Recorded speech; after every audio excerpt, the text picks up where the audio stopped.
Nous allons travailler donc sur la notion de limite finie d'une fonction en plus l'infini et en moins l'infini. Donc avant de commencer cette partie 2, je vous invite d'abord à regarder la vidéo dans laquelle nous avons parlé de la notion de limite en plus l'infini et moins l'infini.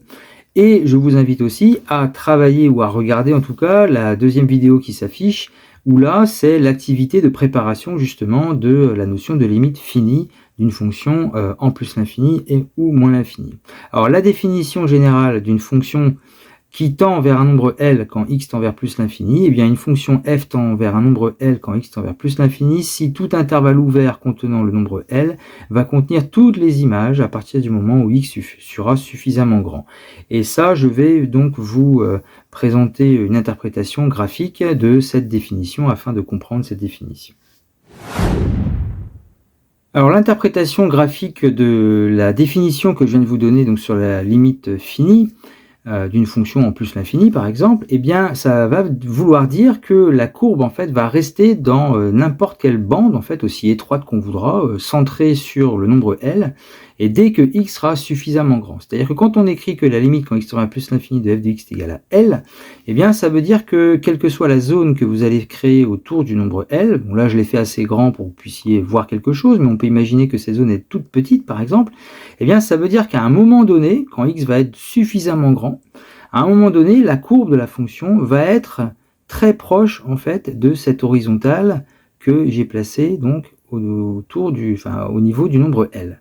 Donc, ce qui se passe ailleurs que vers la droite, en fait, sur le graphique, il peut se passer ce qu'on veut, mais l'idée c'est que quand x va être de plus en plus grand, la courbe nécessairement, à un moment donné, devra être dans une zone, en fait, créée par cette limite L, pour faire en sorte que les images, justement, restent coincées, en fait, autour du nombre L. Alors justement, là, vu la courbe que j'ai faite, comprenons que quand x tend vers plus l'infini, avec la courbe que je vous propose, le point associé à l'abscisse va suivre la courbe, et comme la courbe en fait reste dans la zone de cette horizontale que j'ai tracée en bleu, les images n'auront pas le choix que de rester autour du nombre L.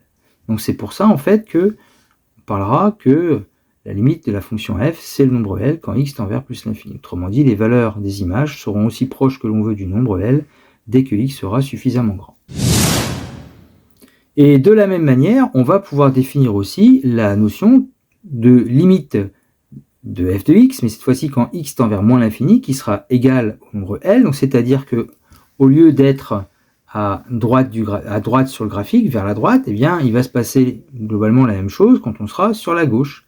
À savoir que ce qui se passe au centre du graphique, peu importe, ce qui compte, c'est que quand on va aller vers la gauche, eh bien, la courbe va venir se rapprocher, en fait, de cette horizontale ici que j'ai tracée au niveau du nombre L. Et vu le graphique que je vous propose, on comprend bien que quand x va tendre vers moins l'infini, donc vers la gauche, le point associé, lui, il reste sur la courbe, vers la gauche, et comme ma courbe est proche de la droite horizontale bleue, et bien le point aussi va rester proche de cette horizontale. Donc du coup, l'image associée restera proche du nombre L. Donc, voilà aussi une interprétation pour cette fois-ci la limite quand x tend vers moins l'infini.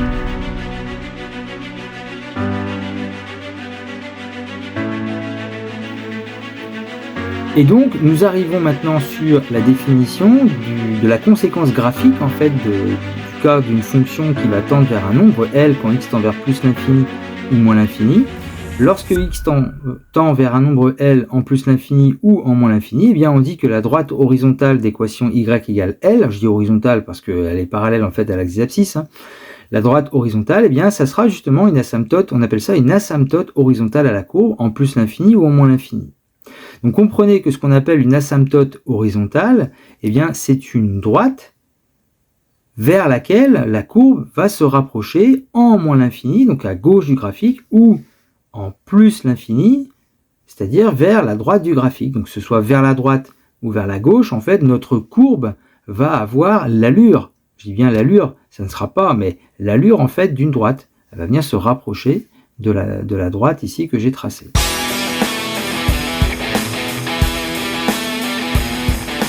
Pour illustrer ces notions de limite en plus l'infini et moins l'infini, et notamment aussi d'asymptote, eh bien, je vous propose un exercice avec une fonction f définie sur R, la représentation graphique qui est proposée ici, et on nous dit que une asymptote horizontale en moins l'infini est tracée. Ça veut dire que, bon, ici vous avez l'asymptote qui est tracée, mais ça veut dire que c'est vers la gauche ici que votre courbe, en fait, la courbe qui est là, vers la gauche, eh bien, va venir se rapprocher tout le temps de cette horizontale qui est ici en vert. Donc c'est vers la gauche qu'il faut regarder les choses pour comprendre cette notion d'asymptote en moins l'infini.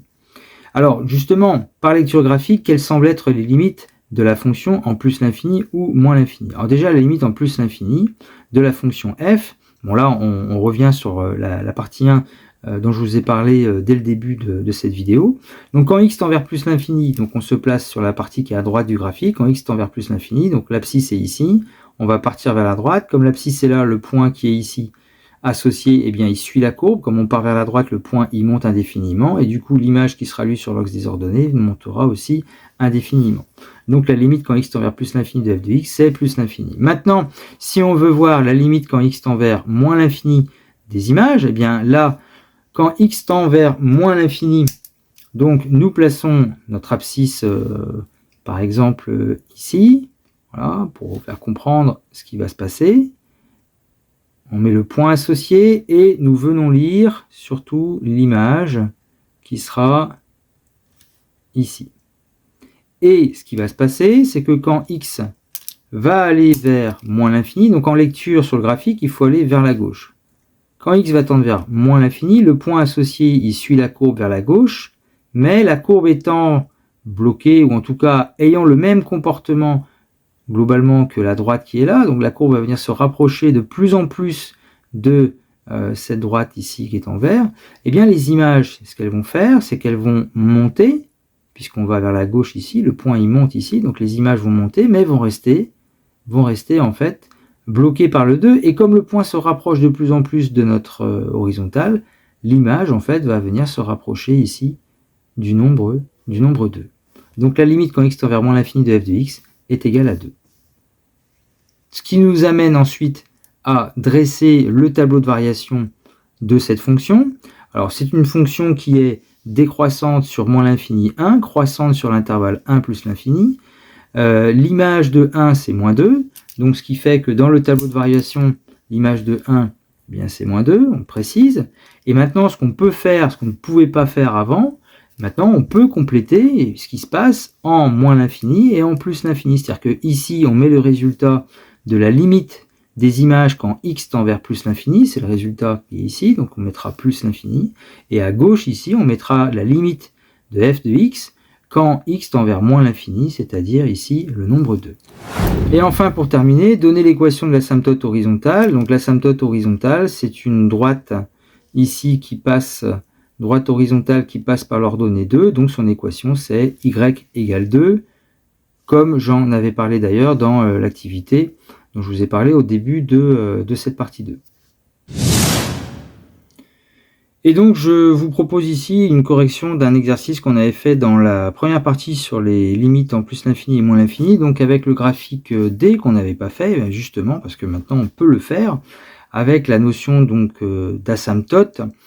Ici, vous avez donc une courbe qui a une particularité, c'est que vers la droite, eh bien, elle se rapproche de l'horizontale qui est tracée donc à y égale 3, et à gauche, eh bien, ici, elle fait pareil. Donc, lorsqu'on veut maintenant déterminer, comme demandé dans l'exercice, ou en tout cas conjecturer, observer, la limite quand x tend vers plus l'infini de cette fonction, eh bien, le principe, votre abscisse, vous associez un point sur la courbe, votre image, c'est ça qu'on essaie de déterminer, en même temps que x va donc tendre vers plus l'infini ici, dans cette première limite.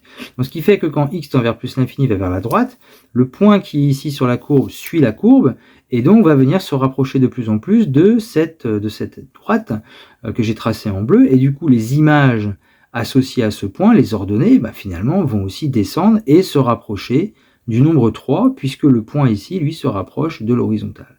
Donc on aura comme limite, en plus l'infini de cette fonction, le nombre 3. Maintenant, en moins l'infini, eh bien, on a exactement le même phénomène, puisque la courbe ici va venir se rapprocher de plus en plus de cette horizontale. Donc les images, quand x tend vers moins l'infini, du fait de la courbe ici sur la partie gauche, eh bien les images vont aussi se rapprocher du nombre 3. La droite ici, représentée, c'est ce qu'on appelle une asymptote horizontale, parce que vers la droite, au centre, en fait, on s'en fiche même si on la trace. C'est vers la droite, c'est-à-dire vers plus l'infini, la courbe se rapproche de cette droite. Vers moins l'infini, la courbe se rapproche de cette droite. Ce qui se passe après au centre, peu importe.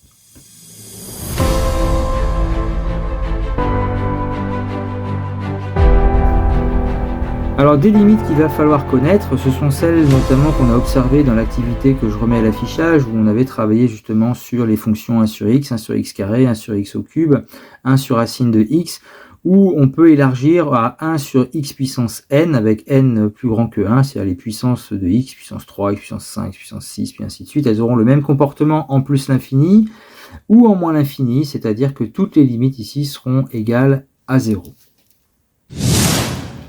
Et ces limites égales à 0, eh bien, s'interprètent donc sur leur graphique. Ici, je vous ai mis le graphique de la fonction 1 sur x carré, 1 sur racine de x, avec donc, toujours garder ça en tête lorsqu'on parle de la limite quand x tend vers plus l'infini. Donc si je vous montre ici l'illustration avec justement la fonction 1 sur x carré, donc quand on dit la limite quand x tend vers plus l'infini, il ne faudra pas le faire à chaque fois, mais avoir ça en tête, on place l'abscisse. On sait que x va partir vers la droite, vers plus l'infini, donc le point associé, il suit la courbe. Comme la courbe est une fonction celle d'une fonction décroissante, bien, le point ici va descendre. La courbe venant se rapprocher de plus en plus de l'axe des abscisses, et bien le point se rapproche de plus en plus de l'axe des abscisses. Son image, 1 sur x carré, va donc se rapprocher du nombre 0. Bon, c'est valable pour 1 sur x carré, que ce soit en plus l'infini ou moins l'infini, on a le même comportement. On voit que la courbe ici se rapproche de plus en plus de l'axe des abscisses. Même chose pour la fonction 1 sur x, ainsi que pour la fonction 1 sur racine de x quand x tend vers plus l'infini. Donc ces limites qui sont ici, déjà, il faut les connaître. Et justement, interprétation graphique de ces courbes, de ces graphiques plutôt, puisque les courbes se rapprochent, que ce soit à droite ou à gauche ici, de l'axe des abscisses, eh bien ces trois courbes en fait ont pour asymptote horizontale, eh bien l'axe des abscisses, que ce soit en plus l'infini ou en moins l'infini.